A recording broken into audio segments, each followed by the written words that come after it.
Here. Say, for the sake of argument, you're the kind of progressive lefty with a platform who gets a share of harassment, seasonal or perennial, from reactionaries.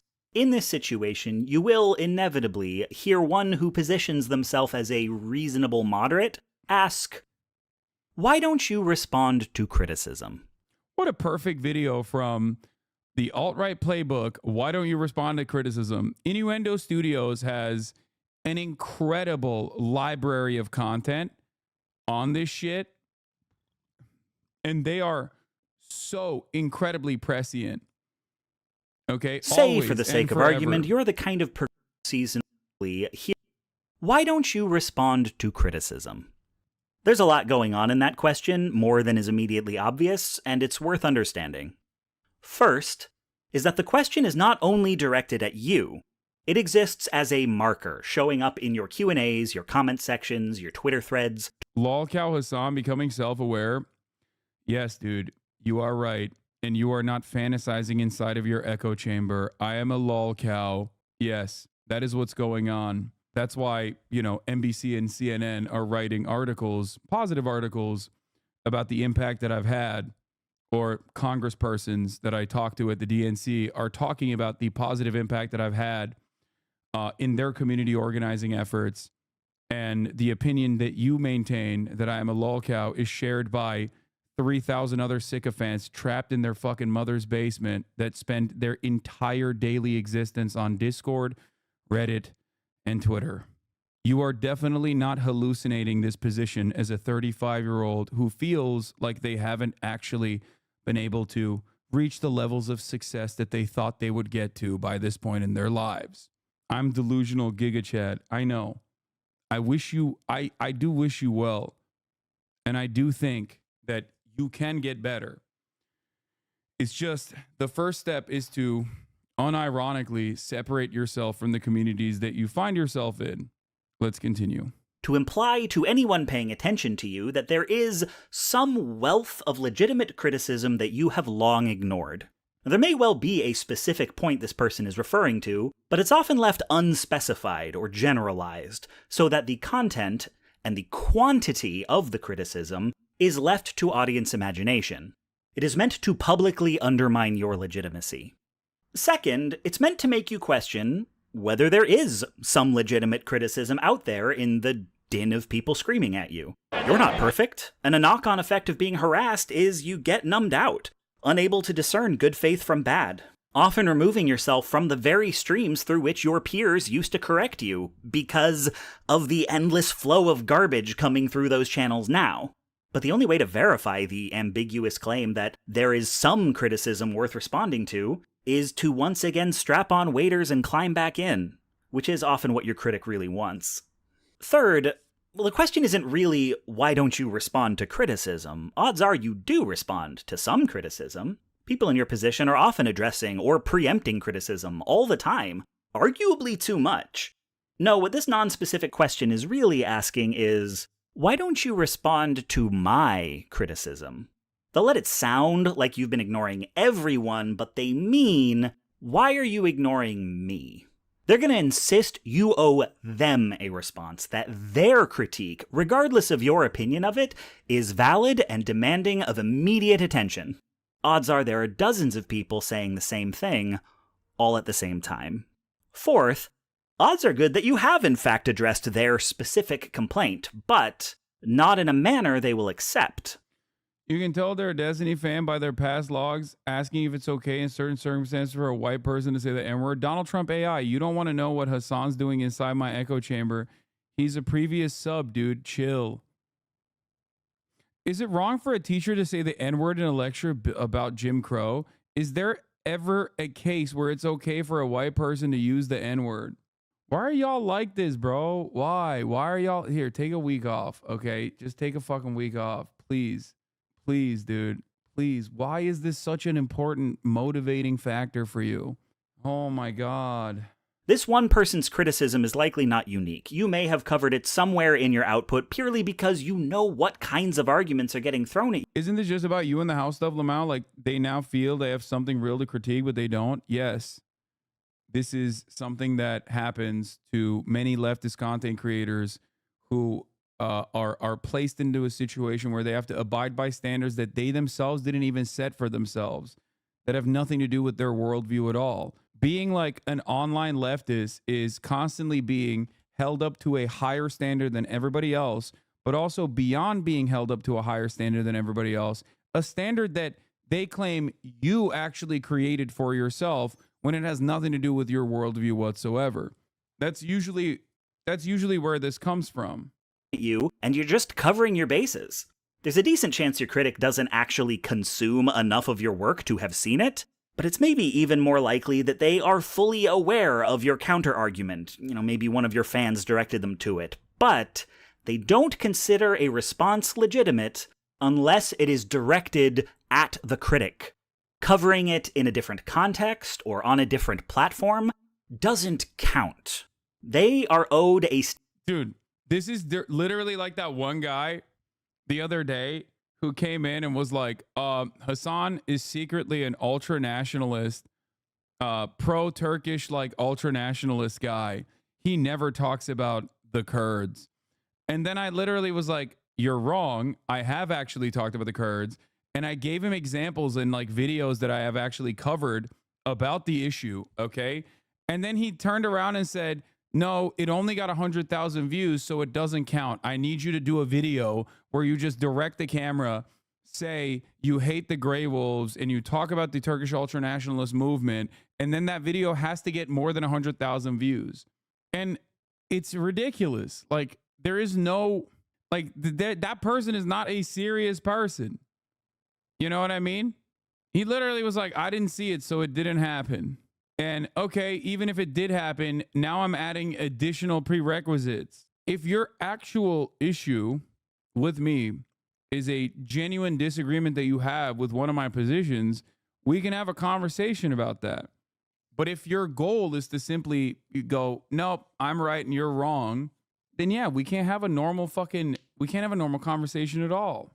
Statement they can respond to directly because they want the argument to continue. So really the question is, why don't you respond to my criticism on my terms? Yes. Finally, even if you did respond to them by name, it's likely your response would still be disqualified. If you were to summarize their argument in any way, they would claim you are building a straw man. If you isolated any specific critique or pointed to the cruelty that accompanied it, they would claim you're cherry-picking. You must, it seems, first present the criticism full and unabridged before you may respond to it, which is to say, the only correct way to respond to criticism is to platform the critic. And there are dozens. But even if you platform the critic and then you destroy them, quote unquote, in the marketplace of ideas, then all of the other people with that same interest in gaining notoriety by behaving like this will now feel more galvanized.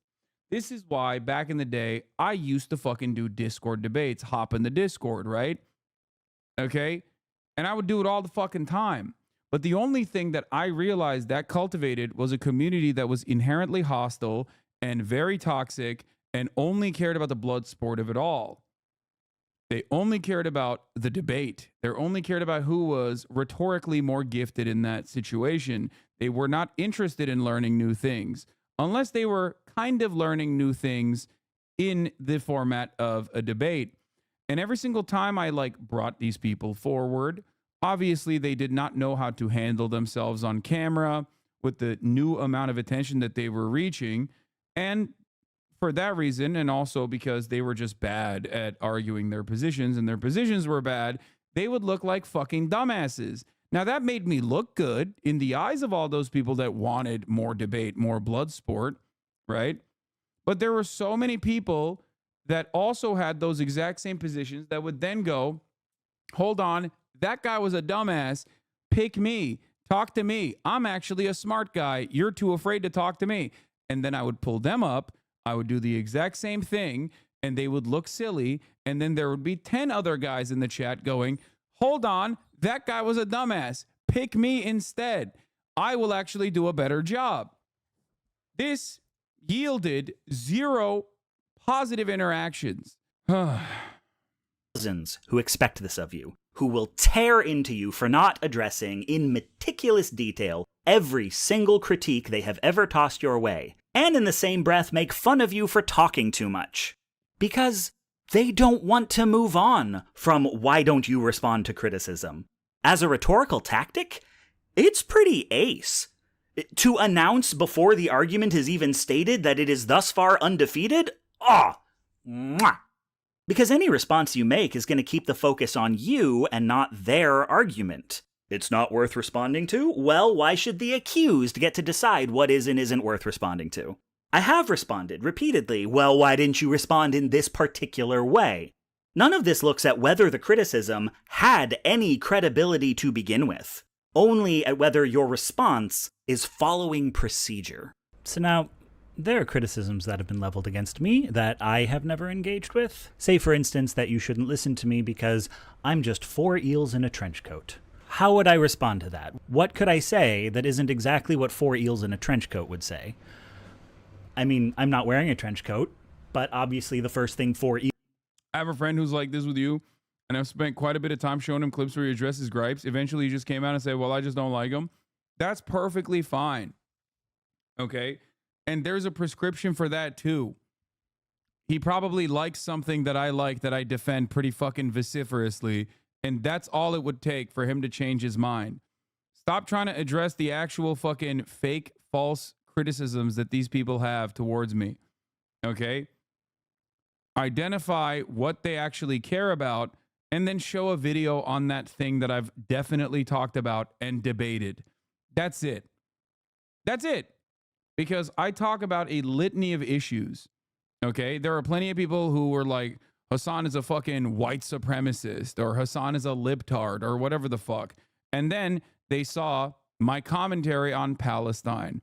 Maybe they didn't know what my opinion on Palestine was before, but then they saw it after October 7 and were like, oh my God, I was really wrong about him. Okay? Because that was an issue that they cared about.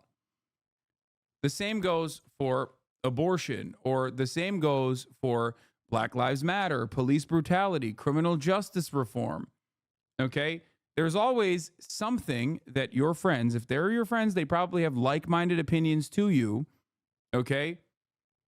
There's a reason why the most common thing that a lot of people say whenever I do a collaboration with like another content creator, one of the most common things that you hear in the comment section is, I had no idea this was a normal dude. I had no idea that he was actually kind of fucking chill. The reason why they say that is because they've never actually seen me outside of a circumstance where a hater is like greatly shaping the narrative of how bad of a person I am. That's it. That's why I also always say, the greatest fucking thing that you can do in this circumstance, is just get someone to have an ounce of charitability and watch for an extended period of time. Okay?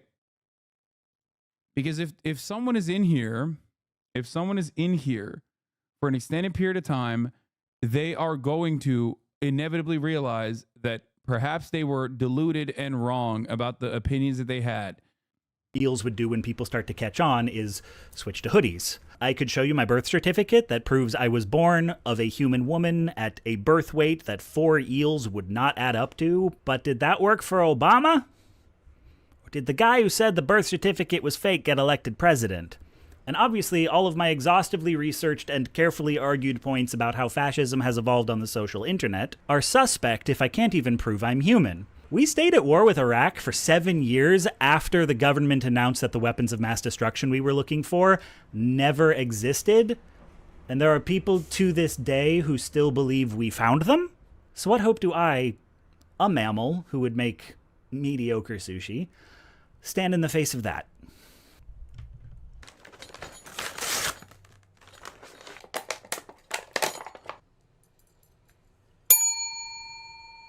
So, if you ever see this claim out in the wild, why haven't you responded to blank? Ask yourself, do you know what blank is? Do you yourself agree it's a valid question? And are you sure it hasn't already been answered? And Don't repeat the question unless you've got 3 yeses. Great video overall. Anyway, a major reason why I don't fucking address like the drama baiters, even though it sometimes can yield good content, is that it ultimately destroys the stream, like the flow of the stream. It turns it into just like a me operation where other people take notice of me reacting to them and then start behaving in troll-like ways. And then all I would be doing if I were to address all of these things would just be to address all these things. It'd be like when people say, why don't you call out everyone that subscribes? The entire stream would be me calling out everyone that subscribes. That's all I'd be doing. I remember earlier this year I told a friend that they didn't like your content since it appeared more driven for engagement than educational and informative. However, over the last couple of months, I watched a lot of your content and developed a lot of respect for what you do. Thank you for using this platform to educate and spread critical thinking around some of the most important and relevant topics today. I really appreciate it. Thanks, One Up Dog.